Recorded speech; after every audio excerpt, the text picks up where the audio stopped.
Good morning. Myself Dr. A.K. Gautam, Associate Professor, Department of Zoology, Government College, Didwana. आज के इस व्याख्यान के अंतर्गत मैं parasitic adaptations in Ascaris and evolution of parasitism in platforms पर डिस्कस करूंगा। मेरे पूर्व व्याख्यान में इसी की कड़ी में मैंने पैरासिटिक एडेप्टेशंस इन हेलमिंथ के बारे में डिस्कस किया था। आज मैं केवल एस्केरिस, जो कि बहुत ही इम्पोर्टेंट ट्रिमेटोडा है, सेस्टोडा का एनिमल है, इसके बारे में मैं डिस्कस करूंगा और कैसे पैरासिटिज्म या परजीविता विकसित हुई, इनके बिंदुओं पर आपसे शेयर करूंगा। तो समस्त स्टूडेंट्स का स्वागत है। यह विषय बीएससी सेकेंड ईयर के जूलॉजी के थर्ड पेपर के अंदर सम्मिलित है और एक इम्पॉर्टेंट विषय है। मैं विश्वविद्यालय परीक्षा के और प्रतियोगी परीक्षाओं में पूछे जाने वाले जो इम्पोर्टेंट विषय हैं उनके महत्ता को प्राथमिकता देते हुए उसी प्राथमिकता और प्रायिकता से अपने लेक्चर्स डिलीवर कर रहा हूँ। एस्केरिस में पैरासिटिज्म क्या होता है, कैसे होता है, इस कड़ी में पहला बिंदु है कि एस्केरिस होता कहाँ है, पाया कहाँ जाता है, ये एंडोपैरासाइट है कि एक्सोपैरासाइट है। तो एस्केरिस एक सिलिंड्रिकल एनिमल है,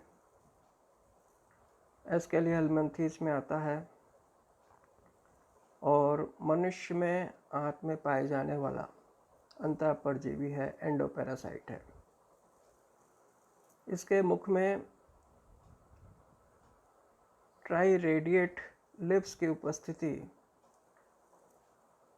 एक प्रकार के ओष्ठ होते हैं, होठ होते हैं, जिसके मुख में ट्राइलेबिएट अर्थात 3 टुकड़ों के बने होते हैं, 3 लिप्स के बने होते हैं, जो कि सकर्स का या चूसक का काम करते हैं और इसकी सहायता से एस्केरिस मनुष्य की आंत में चिपकने या अटैच होने का काम करता है और मनुष्य की आंत में चिपक करके मनुष्य का रक्त, बॉडी फ्लूइड, पोषक पदार्थों को ये एब्जॉर्ब कर लेता है, मनुष्य को वीक कर देता है, एनीमिक कर देता है। तीसरा पॉइंट है, इसमें उत्सर्जी अंग अत्यंत सरल एच प्रकार के पार्श्व नाल तंत्र विकसित होते हैं, अर्थात उत्सर्जी अंग इसमें एच टाइप का होता है और एक जोड़ा ज्ञानेंद्रियां या एम्फिड्स जो कि उच्च रूप से विकसित होती हैं। ये सेंसरी ऑर्गन होता है जिसको कहते हैं एफिड्स। एम्फिड्स, AMPHIDS, एम्फिड्स एक संरचना होती है जो कि एस्केरिस में संवेदांग के रूप में पाई जाती है। एस्केरिस में बॉडी वॉल मोटी होती है और मूलतः क्यूटिकल की बनी हुई होती है। क्यूटिकल एक प्रकार का आवरण होता है जो कि मनुष्य के आंत में स्रावित होने वाले पाचक रसों जैसे हाइड्रोक्लोरिक एसिड है या पैंक्रियाटिक जूस है, डाइजेस्टिव जूस है, उनसे एस्केरिस को पचाने में, उसके शरीर की रक्षा करने में काम आती है। एक प्रकार की मोटी त्वचा होती है जिस पर अम्लीय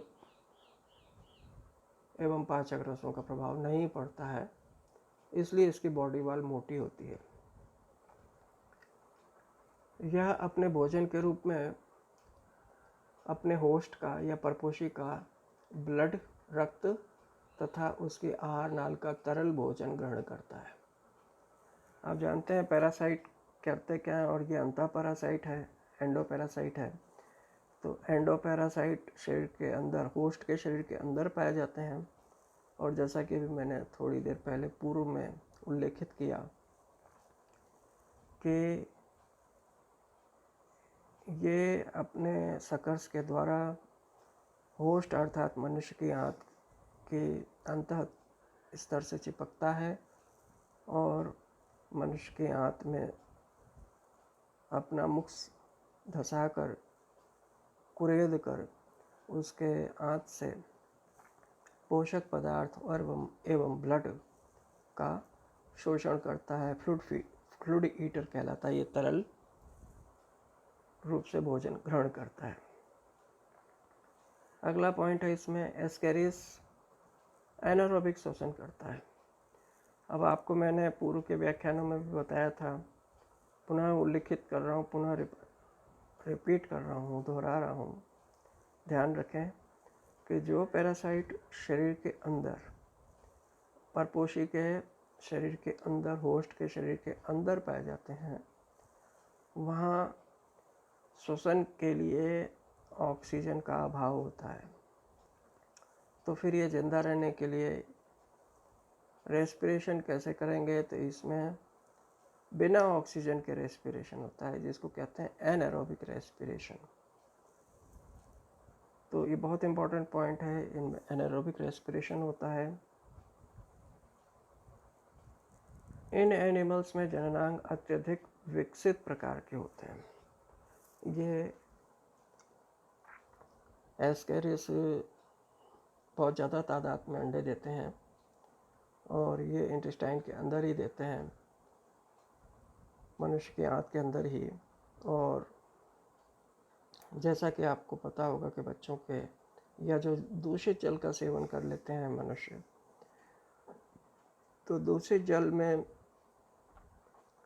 एस्केरिस के अंडे होते हैं, और ये एस्केरिस के अंडे जल के द्वारा मनुष्य के आंत में पहुंच जाते हैं। जल ग्रहण करने से, जल पीने से दूषित या गंदा पानी, बिना छना, बिना उबला, बिना फिटकरी का सेवन किया हुआ या बिना आरओ का ट्रीट किया हुआ पानी जब मनुष्य द्वारा ग्रहण कर लिया जाता है, तो उस जल के द्वारा इसके अंडे मनुष्य की आंत में पहुंच जाते हैं और वहाँ मनुष्य की आंत की दीवार से चिपक जाते हैं, और फिर ये वहीं प्रस्फुटित होकर के शिशु एस्केरिस उत्पन्न करते हैं और वो मनुष्य की आंत में चिपक जाता है।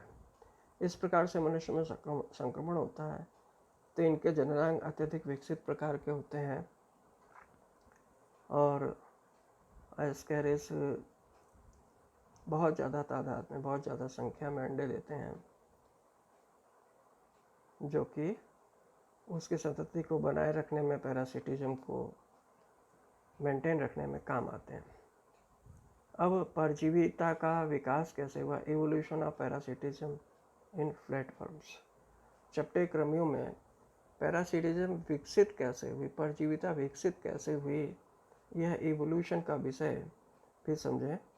जहाँ तक परजीवी में परजीविता के विकास का प्रश्न है, इस प्रक्रम का विकास, इसमें स्वतंत्र जीवी प्रजनकों, प्रोजिनेटर्स, फ्री लिविंग प्रोजिनेटर्स से, जो स्वतंत्र रूप से जीवन व्यतीत करते हैं, उनके द्वारा हुआ।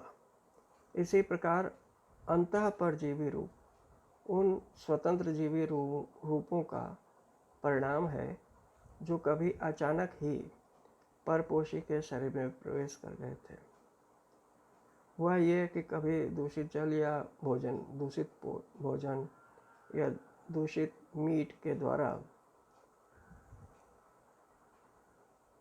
परजीवियों के अंडे या परजीवियों के अंश मनुष्य के आंत में पहुंच गए, या जानवरों की जंतुओं के हाथ में पहुंच गया और वहाँ इनका हेचिंग होने के बाद, प्रस्फुटन होने के बाद, और वहीं ये परपोषी के शरीर से पोषण पदार्थ लेकर के विकसित होते चले गए। इस प्रकार से इनके परजीविता का विकास हुआ, एक्सोपैरासाइट का और एंडोपैरासाइट का। इनकी संरचना तथा फिजियोलॉजी में, कार्यकी में ऐसे परिवर्तन लगातार हो रहे या हुए जो कि म्यूटेशंस का ही परिणाम होते हैं। कालांतर में क्या हुआ कि इनके शरीर में जिस हैबिटेट में, जिस एंडोपैरासाइट के, जिस होस्ट के शरीर में एंडोपैरासाइट बन के प्रवेश कर गए, वहाँ जो एनिमल प्रवेश किया उसके अंदर म्यूटेशन हुआ और उस म्यूटेशन या उत्परिवर्तन के द्वारा इनमें ये लक्षण स्थायी हो गए और इस प्रकार से पैरासिटिज्म विकसित हो गई। इनमें से सुस्पष्ट परिवर्तन ही पाए जाते हैं। जैसे सुस्पष्ट परिवर्तन क्या क्या हो सकते हैं, जैसे इनका नर्वस सिस्टम रिड्यूस्ड होता है, नर्वस सिस्टम वासित प्रकार का होता है। नर्वस सिस्टम की यहाँ इनकी आवश्यकता नहीं होती है क्योंकि ये एनिमल्स होस्ट के शरीर के अंदर होते हैं, इसलिए यहाँ पर नर्वस सिस्टम रिड्यूस्ड होता है। दूसरा पॉइंट, आहार नाल फ्लूकों में वासित तथा फीता क्रमे में इनका भाव होता है। जैसे लिवर फ्लूक, लिवर फ्लूक चपटे क्रमी, उसके अंदर रिड्यूस प्रकार की आहार नाल होती है, और टेप वर्म फीता क्रमी में तो इसका पूर्णतः अभाव होता है। अटैचमेंट के लिए या संलग्न होने के लिए, जुड़ने के लिए होस्ट के शरीर में या शरीर के अंदर इनमें सकर्स या हुक्स का विकास होता है। सबसे इम्पोर्टेंट अंग होते हैं ये, जिनकी सहायता से पैरासाइट्स होस्ट के बॉडी से अटैच होते हैं, जुड़ते हैं, अपना संबंध स्थापित करते हैं। तो चूषकों एवं हुक्स का विकास इनमें बहुत अच्छे से होता है। इनमें इनका जो लाइफ साइकिल होती है वो बहुत ही कॉम्प्लेक्स प्रकार की होती है, कॉम्प्लिकेटेड प्रकार की होती है। जटिल जीवन तंत्र इनके अंदर, जटिल जीवन वृत्त इनके अंदर देखने को मिलता है। जनन तंत्र हेतु अधिक विकास होता है, इनका रिप्रोडक्टिव सिस्टम बहुत अच्छे से विकसित होता है। लिवर फ्लूक्स एवं टीनियासोलियम या टेपवर्म फीताक्रमी, जिनमें कई मध्यस्थ परपोषी होते हैं, कई इंटरमीडिएट परपोषी होते हैं, इनके होस्ट एक न होकर के 2 या 3 होते हैं, जैसे सूअर है, मनुष्य है। तो इस प्रकार से इसमें सूअर जैसे टेपवर्म में मध्यस्थ परपोषी होता है, और फिर सूअर का मीट मनुष्य द्वारा ग्रहण करने से ये टेपवर्म या लिवर फ्लूक मनुष्य के शरीर में पहुंच जाते हैं। लिवर के अंदर ये इनका विकास होता है, इसलिए इनको लिवर फ्लूक कहते हैं। तो ये मध्यस्थ परपोषी होते हैं, कहीं अधिक अग्रगत होते हैं क्योंकि समय के कई मध्यस्थ परपोषियों के विलोपन से परजीवी परपोषियों की कई जातियों के लिए अनुकूलित हो जाते हैं। ऐसा होता है कि एक पर्टिकुलर स्पीसीज पैरासाइट की उसका अस्तित्व समाप्त नहीं हो जाए, इसलिए नेचर ने ऐसी व्यवस्था की है कि वो केवल एक ही होस्ट के ऊपर आश्रित नहीं होता है। वो अपने लाइफ साइकिल को पूरा करने के लिए, अपने सर्वाइवल के लिए एक से अनेकों, एक से ज़्यादा होस्ट में अपनी परपोषियों में अपनी लाइफ को पूरा कर सकता है, जीवन को पूरा कर सकता है, और इसके लिए इनमें अडेप्टेशंस पाए जाते हैं और इसके लिए अडेप्ट हो गए हैं, और केवल एक या परपोषित जीवन के अनुकूल रह गए हैं। इन सभी प्रॉपर्टीज़ के, इन सभी लक्षणों के या गुणों के अतिरिक्त प्लेटीहेल्मिन्थीज तथा निमेटोडा के प्राणियों में जीवन इतिहास या लाइफ साइकिल से संबंधित भी परजीवी अनुकूलन पाए जाते हैं। जैसे परजीवी प्राणियों में जनन की अभूतपूर्व क्षमता पाई जाती है। बहुत ज़्यादा मात्रा में बहुत ज़्यादा जनन क्षम्य होते हैं ये, हाईली रिप्रोड्यूसिबल होते हैं। इन एनिमल्स में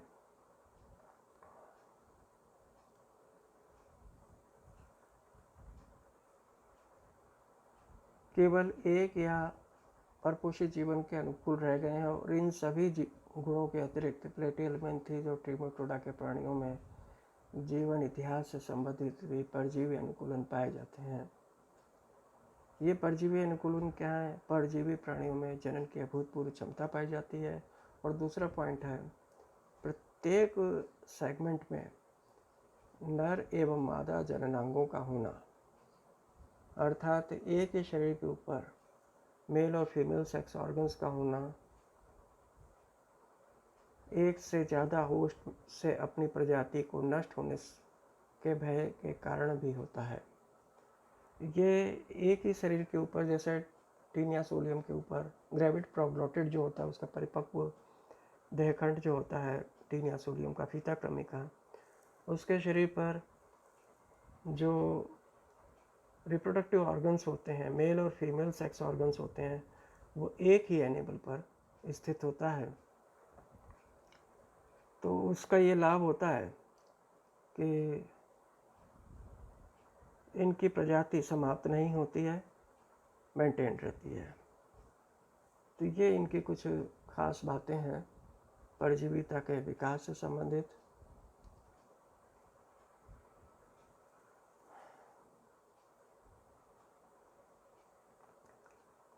प्रत्येक परिपक्व प्रोग्लोटिड 30 से 40,000 तक अंडे पैदा करते हैं। ये इनकी एक अन्य विशेषता होती है। प्रत्येक ग्रेविड प्रोग्लोटिड से 30 से 40,000 तक ओवा पैदा होते हैं, अंडे पैदा होते हैं। और इसका फ़ायदा ये होता है कि ज़्यादा संतति पैदा करते हैं, और प्रॉपर होस्ट एंट्री के लिए अति आवश्यक होता है कि कुछ अंडे इनके ख़राब हो जाते हैं, डेड हो जाते हैं, तो इसलिए इनकी संतति, इनका जर्म प्लाज्म मेंटेन रहे, इसलिए बहुत ज़्यादा तादाद में ये अंडे देते हैं।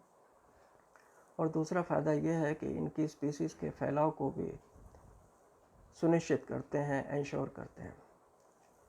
इनमें जटिल जीवन चक्र किसी परजीवी के सर्वाइवल के लिए अति आवश्यक होता है। यद्यपि पिग, स्नेल इत्यादि में घोंघा और स्नेल के अंदर, जो कि इनके जैसे स्नेल है, ये इसका सेकेंडरी होस्ट होता है, तो इनमें ये अपना जीवन चक्र इनके द्वारा गुजारते हैं। इसी प्रकार से फ्लैटवर्म्स में या पैरासिटिज्म को एक स्थान से दूसरे स्थान तक फैलाने हेतु आवश्यक माने जाते हैं।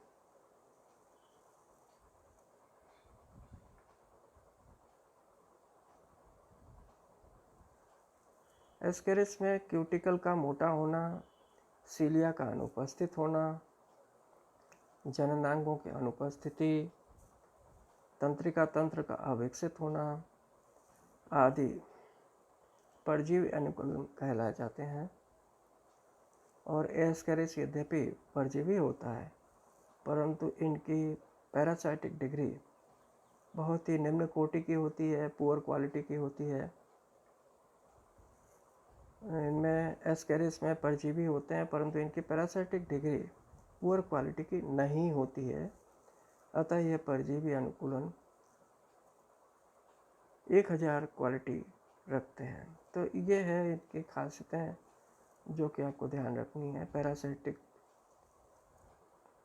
प्रॉपर्टी, पैरासिटिज्म बहुत ही उच्च कोटि का होता है।